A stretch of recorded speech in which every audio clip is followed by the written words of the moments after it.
Hi there, Tracy here. Welcome to my new video. So, bonjour à tous, c'est Tracy. Bienvenue dans ma nouvelle vidéo. Alors, aujourd'hui, je fais une vidéo en français sur les adjectifs possessifs anglais. Donc, on dit possessive adjectives. Je pense que c'est bien de faire ce petit point en français pour les débutants. Donc, les personnes qui sont débutantes dans l'apprentissage de l'anglais et qui ont parfois du mal à comprendre une explication tout en anglais.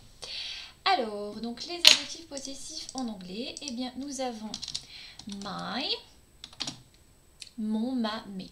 Voilà, en un seul mot, un mot en anglais, my pour mon, ma, mes. Ensuite, donc je vais vous l'écrire là, mon, ma, mes.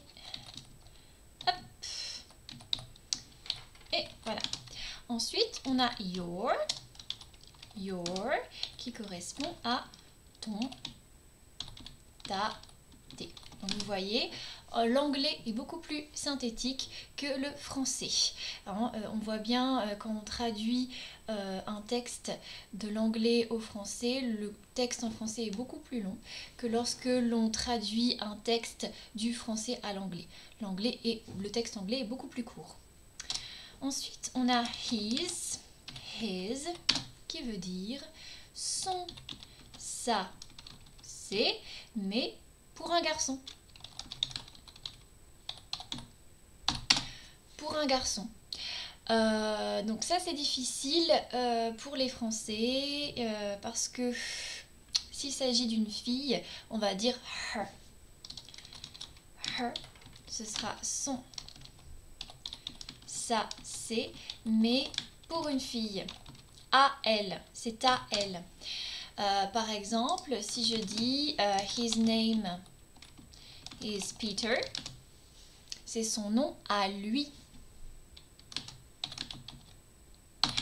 Ici, si je dis her name is Rose, c'est son nom à elle.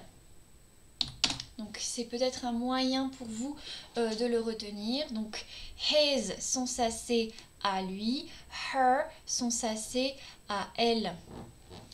Un autre moyen peut-être pour retenir la différence entre his et her, je sais que c'est difficile pour les élèves, peut-être his, au beau milieu de ce mot on a un i qui peut nous faire penser à il, donc on va l'utiliser pour parler des garçons, alors que her, au beau milieu de her on a un e qui peut nous faire penser à elle. Ok ? Donc peut-être que ça peut vous aider comme ça. Ensuite, on a it's. Mon Dieu, qu'est-ce que c'est que ça? It's, c'est son, ça, c'est quand on ne parle pas d'humain.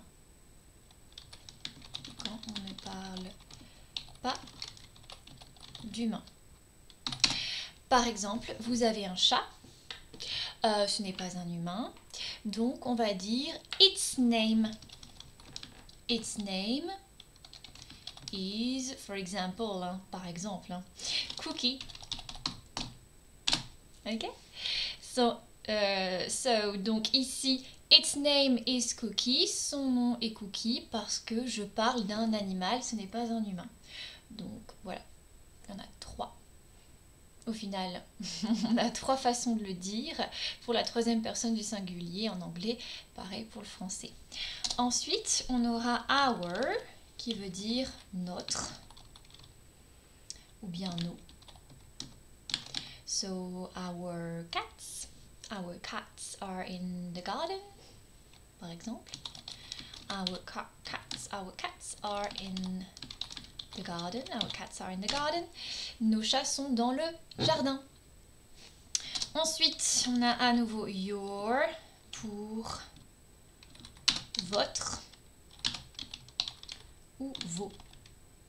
Votre, vos. Your cats are in the garden. Are in the garden. Vos chats sont dans le jardin. Contrairement à ici, your cat or your cats are in the garden. Ici, ce sera tes chats sont dans le jardin. your. Au final, your c'est pour tu ou bien le vous. Et alors qu'en français, on fait bien cette distinction du tu et du vous. Ici, my cats are in the garden. Mes chats sont dans le jardin. Et le petit dernier, ce sera donc their, leur.